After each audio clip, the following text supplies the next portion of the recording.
Welcome. It's the Single African Market Program, the only program on the continent of Africa dedicated to chronically and tracking the journey of the continent of Africa to integrate its market. And this week, we are taking you all the way to the 13th edition of the World Trade Promotion Organization's conference that was held at the commercial capital of Africa here in Accra, to be specific, by the Ghana Export Promotion Authority in partnership with the World Trade Promotion Organization. Now, over there, businesses were applauded for holding the fort in the heat of the COVID-19 pandemic to innovate to keep the global economy thriving. Also, it was revealed that until businesses continue to hold that mantle and continue to innovate and increase export, we will not be able to bounce back and recover from the shocks of the COVID-19 pandemic. So businesses were encouraged over there to continue to do what they've been doing best, innovating, exporting a lot, so that we will remain resilient as a global economy.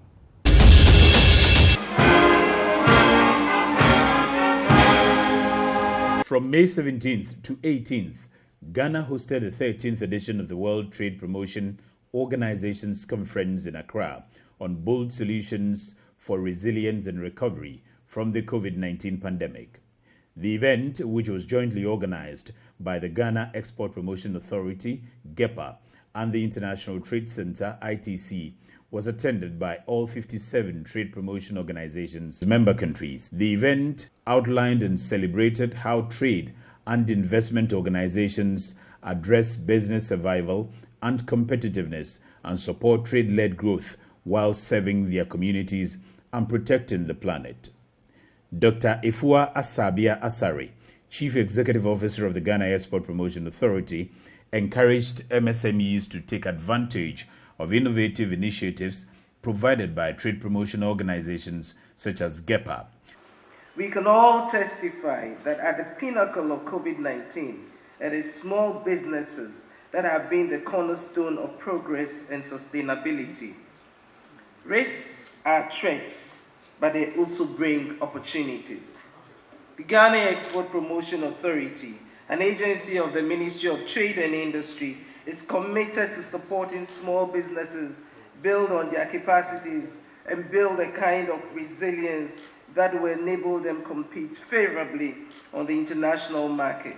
Pamela Cook Hamilton, Executive Director of the International Trade Center, ITC, noted that the time had come for trade promotion organizations, TPOs, to increase their efforts in supporting businesses as they recovered from the negative impact of the COVID-19 pandemic. The way SMEs have been damaged over the last 2 years is unparalleled in history, at least in recent history.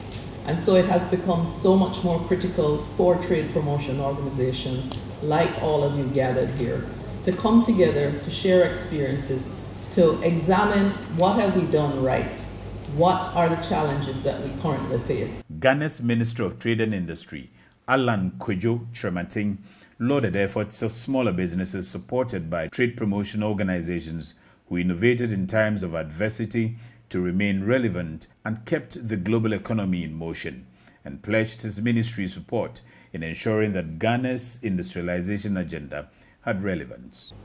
For TPOs to effectively play the role that is expected, trade and investment promotion organizations, that is where they operate independently of each other, must enhance their level of collaboration between them to attract investments into the domestic economy that will facilitate both local and foreign trade. Secretary General of the AfCFTA Secretariat, His Excellency Wamkele Mene, said the future of Africa's economic recovery is in the hands of small and medium enterprises. I'm very optimistic that with the support of the ITC, particularly in areas where we don't have the experience, such as the development of small and medium enterprises, inclusivity in terms of women and young people, entrepreneurs, that this is the experience and the expertise that we will benefit from and ensure that this agreement is implemented not for the big corporates in Africa, but for small and medium enterprises and for our young entrepreneurs. The Secretary General of the AfCFTA Secretariat and Executive Director of the International Trade Center seized the occasion to sign an MOU that seeks to formalize the working relations between both parties and support the empowerment of the private sector to help particularly MSMEs, women and youth entrepreneurs, improve their export competitiveness and access new business opportunities offered by the agreement. That was the 13th edition of the World Trade Promotion Organization's conference held in Accra, the commercial capital of Africa. Now, the AfCFTA Secretariat, led by the Secretary General, has signed a memorandum of understanding with Afro-Champions, a non-governmental organization in line or aimed at promoting regional trade as well as regional integration. Let's go listen. The AfCFTA Secretariat and Afro-Champions, a not-for-profit organization with significant contributions to private sector-led engagements and cross-border initiatives with the aim of positively influencing regional trade and integration policy in Africa, have signed a memorandum of understanding. We've also looked at the area of supply chains and value chains, and it became very clear to us that the champion institution to drive that economic integration is the Secretariat, that we are proud to have you lead. So thank you. Thank you very much. And we start now, the hard work continues. I shouldn't say the hard work starts, the hard work continues. Yeah, good. We look forward. Very good. So Afro-Champions, a non-for-profit organization, they have been engaging the private sector quite a lot as far as the regional trade and regional integration policies on the continent of Africa is concerned. And with the signing of the Memorandum of Understanding with the AfCFTA Secretariat, they believe that this is going to heighten. They are going to continue in their engagement to be able to influence regional trade and regional integration on the continent of Africa. If you have been following this platform, you realize that in the past couple of weeks, we've been taking a lot of accounts from other regions. We've been to Djibouti, we've been to Nigeria, we've been to Cote d'Ivoire just last week, where we learned that there are a lot of transformations that are going on in Cote d'Ivoire in terms of trade facilitation, in terms of infrastructures, and all of that. This week, we're taking you all the way to South Africa. We're going to talk to the Chief Executive Officer of the Cross-Border Road Transport Agency. It's a South African agency that issues licenses to all truck drivers, all trucks and goods before they cross the borders of South Africa to any of the SADC countries or any of the Tripartite regions. Now, what can other regions, for instance, the West Africa corridor, learn from this practice? That is what we want to find out. We also want to find out an account of how AfCFTA is doing all the way in South Africa. First of all, let's listen to what they are about. At the Cross-Border Road Transport Agency, we know that cross-border trade is the lifeblood of any developing country. When goods and passengers flow seamlessly across borders, people are empowered, businesses thrive, and local economies grow across entire regions. This is the C-BRTA's vision for the SADC region, and the reason why its people work so hard to facilitate the flow of goods and passengers across South Africa's borders by reducing mobility constraints, issuing cross-border permits, and regulating market access for road transport operators. And for more than 20 years, the dedicated team at the C-BRTA has been delivering the goods. Cross Easy is just the first step in our journey to use technology to drive efficiencies that support and enable the cross-border road transport sector. That way, we will drive sustainable, social and economic development across the SADC region. So that's what the Cross-Border Road Transport Agency in South Africa does. They issue license before all cargoes or trucks will cross the borders of South Africa to any of the SADC countries or the Tripartite region. Can West Africa, can East Africa learn something from this? Is this something that should be replicated in other regions? Will that help the diversion of goods problems that we have been complaining about? Will it help proper monitoring of cargoes along the various corridors? I engaged the Chief Executive Officer of the Cross-Border Road Transport Agency to learn more about that and take his account.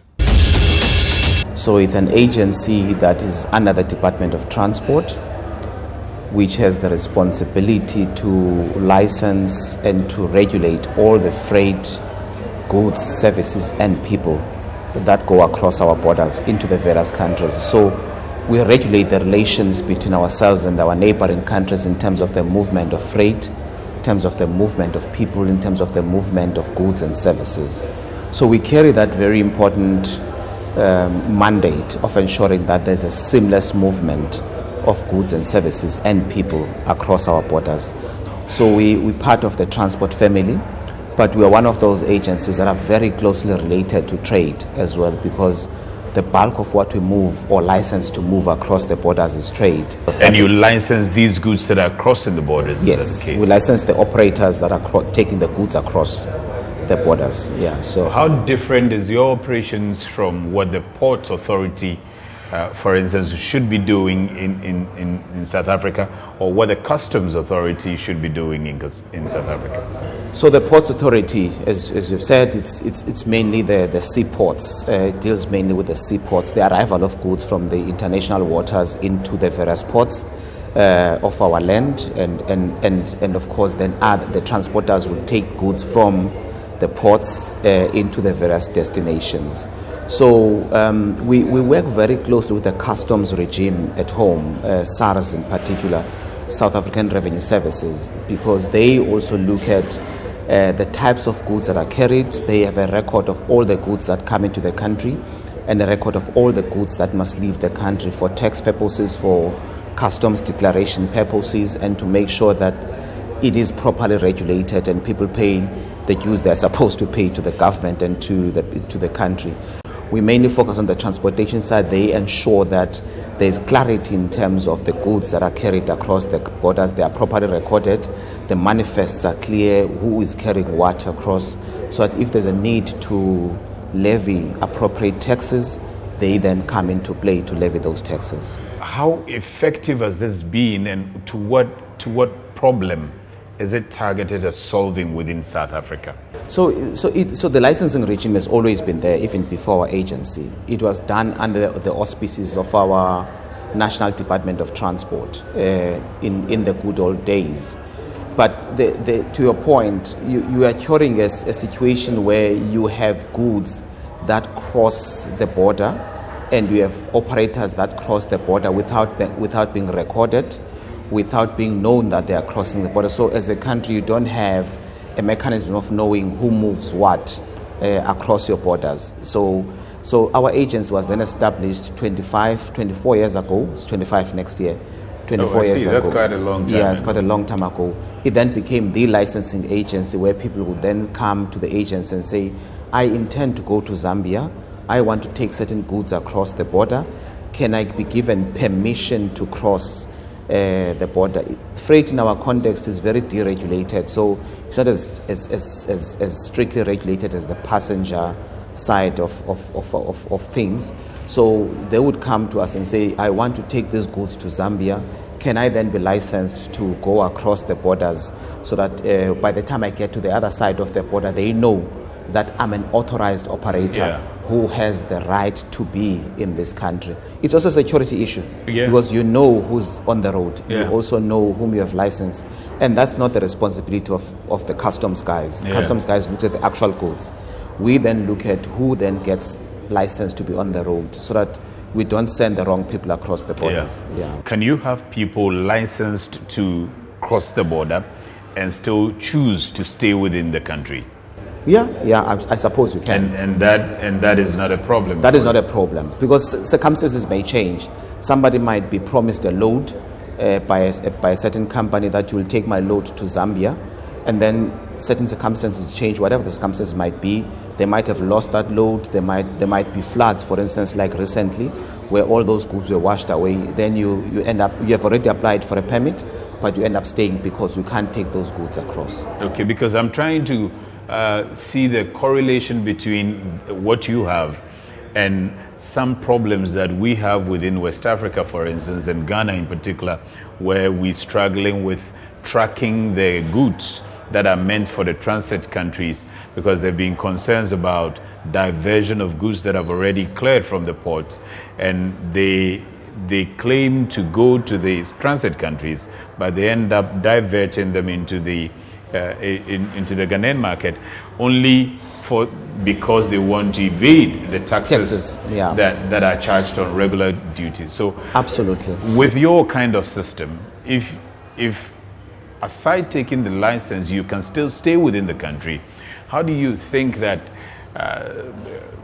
West Africa, for instance, can take proper advantage of something like that to cure that? Yeah. So you absolutely right, Samit, because you can have somebody taking the goods from the Durban port, claiming to go to Malawi, for instance, and they don't exit the country. At the moment, as things stand, it still becomes a bit difficult to track those people, right?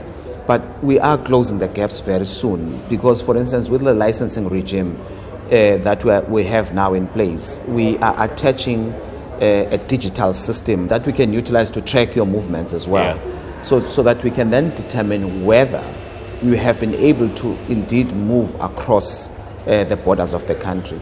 There's also another problem where, I'm sure you haven't mentioned it, but I'm sure you also have it here, where people load cargo in a port and then they interfere with that cargo along the way. Exactly. Take things out. Take some things out or put certain things in.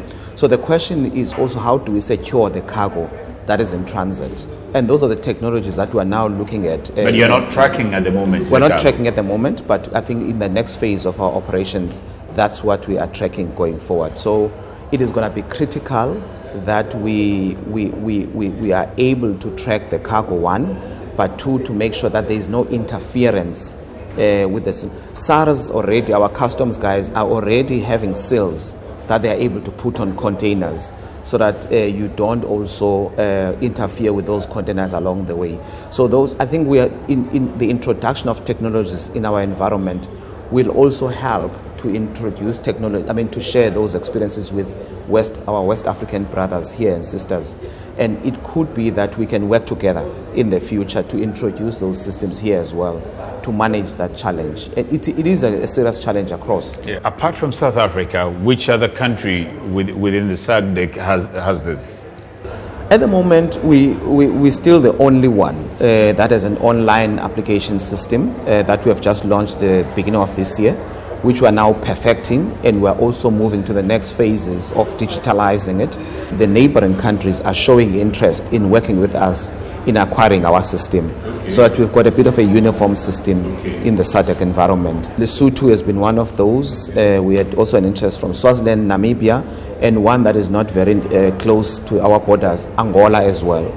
We also think, by the way, that other parts of the African continent, in the spirit of facilitating the free movement of goods, can also benefit from such a system. If we introduce it, for instance, in Ghana, all your tracking operations can go through that system, and it deals with some of the challenges that you were asking me earlier. So first and foremost, you know exactly who's crossing the borders, because they would be licensed through this online platform. Secondly, you are able to also introduce the telematics into the system. You can track people that are moving across the borders and know exactly. Thirdly, you can also look at the types of goods that are moving, and maybe you can even resolve the challenge that we're talking about of goods in the ports disappearing along the way into the various ports of exit. We have already been able to determine within the SADC context the amount of trade volumes that are moving. Last year, for instance, we launched what we call the trade volumes report. Exactly what we are saying. How much of trade volumes go through the borders in Lesotho, how much goes to Swaziland. We've got all that information. How much goes to all the neighboring countries. And by the way, what products are the biggest products that go through both in terms of exports and imports. So we've got that information. It's linked to our system already, so we can assist if needs be to share that information, to share how we do it. We've also just recently launched now what we call a trade information platform, which will assist companies to see what the situation in the borders is, where are the blockages. If I'm moving perishable goods, for instance, how long will it take for those goods to cross the borders? What are the challenges in those borders? So that information platform is going to be live. In fact, we launched it about a month or two ago. It's live already, but we're building it to be a much more bigger system to be live, to make sure that by the time people utilize that platform, you can, from the comfort of your business, know that if I'm moving from Johannesburg to Malawi, for instance, to Lilongwe, these are the delays that I might experience along the road because it's a live system. Yeah, I think under the umbrella of the FCTA, there's got to be that effort of saying who's doing what systems are available, what products are available, who's doing what, take stock of that, and then be able to say to other countries, by the way, instead of going out of the continent, Ghana is already doing this, Nigeria is doing this, Kenya is doing this, Cote d'Ivoire is doing this. So why don't we then leverage from each other and see how we go forward? We really have to do this, and I think it's important that we start working together as Africans, because if we don't, I think our future is doomed. We all know. Yeah, and I'm happy where you sit in particular, because you're able to tell the amount of cargo that's moving from SADC to EAC or to COMESA. And you are saying that at the moment is not that significant. No, just judging by the sheer volumes that we push from South Africa, it's very minimal. So it tells you that there is a challenge, there's a gap. And of course, there's also very few shipping lines, if you were to consider that as well. And we've got to, people have taken comfort, of course, given all the historical circumstances, have taken comfort in trading with the East and bringing products from the East, the West, etc. And maybe that's the easiest thing to do.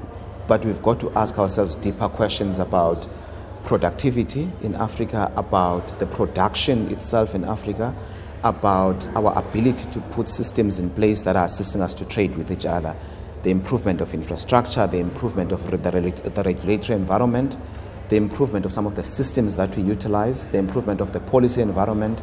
If we don't deal with those significantly, then we have a major problem in our hands.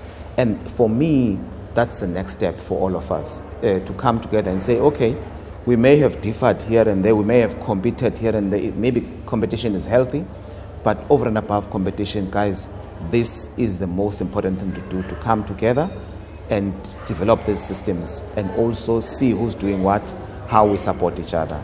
So if we are struggling as a continent to do trading among ourselves, if you take the Tripartite, for instance, is battling to do trade, do you think that the Tripartite is ready to move goods all the way to ECOWAS, for instance?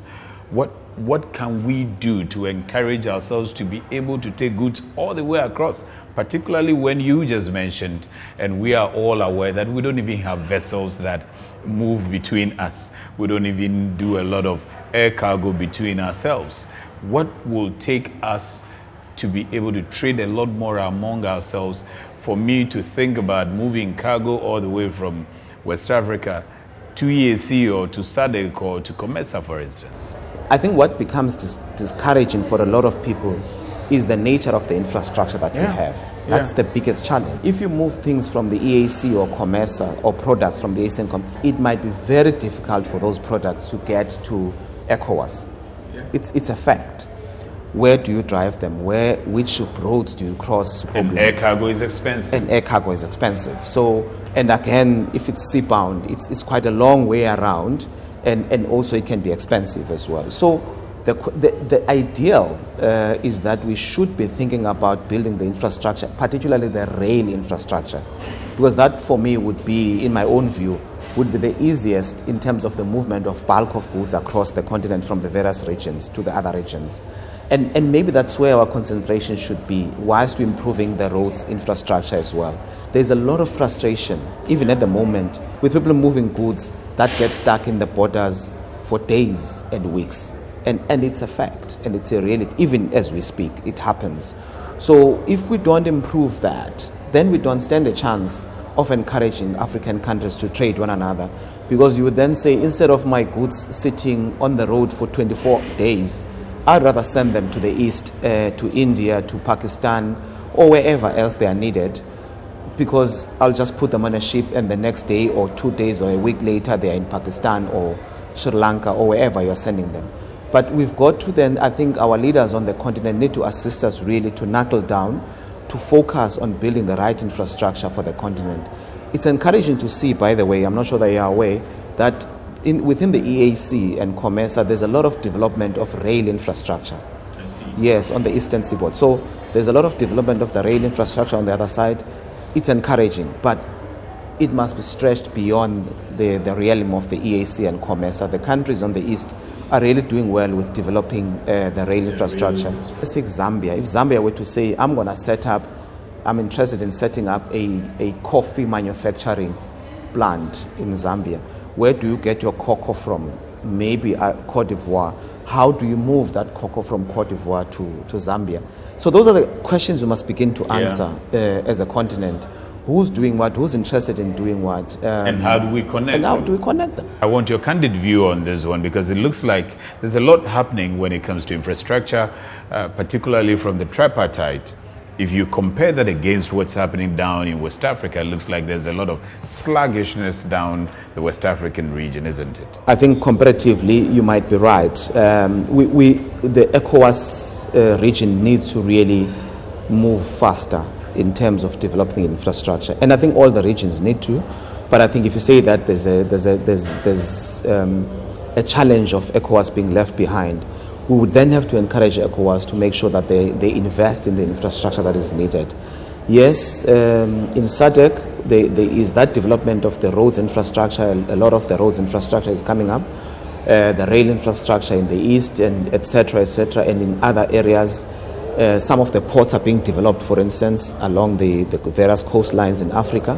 We also need to make sure that our ports specialize. Instead of competing, they specialize, they complement one another. To be hubs and huge super ports. Super ports. But do we have the volumes to push through those super ports? We need to say, okay, if Tanzania, for instance, is hubbing, is one of the biggest ports, then who supports Tanzania? How do we move things to Tanzania, or out of Tanzania? So, and I think we need, to come together as a continent to have those tough conversations about minimizing competition, but increasing collaboration, and complementing one another. So lots of countries are getting ready, some digitalizing their operations to ensure that they match up with competition with the oncoming of the AfCFTA. And I'm sure that you are learning a lot from the accounts and the various accounts from the various regions and the various countries that we are bringing to you. Let's now bring you the weather report for all African cities on the continent of Africa, as well as the forex rates for the African market, the flight schedules that are leaving the commercial capital of Africa, that's Accra, to the rest of all African cities, and the AfCFTA status.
That's it for this edition of the Single African Market Program, and we encourage you to visit all our social media platforms. You will learn a lot. Watch all the other episodes, and there are always a lot of new stuff that you can learn as far as this journey of the continent of Africa to integrate its market is concerned.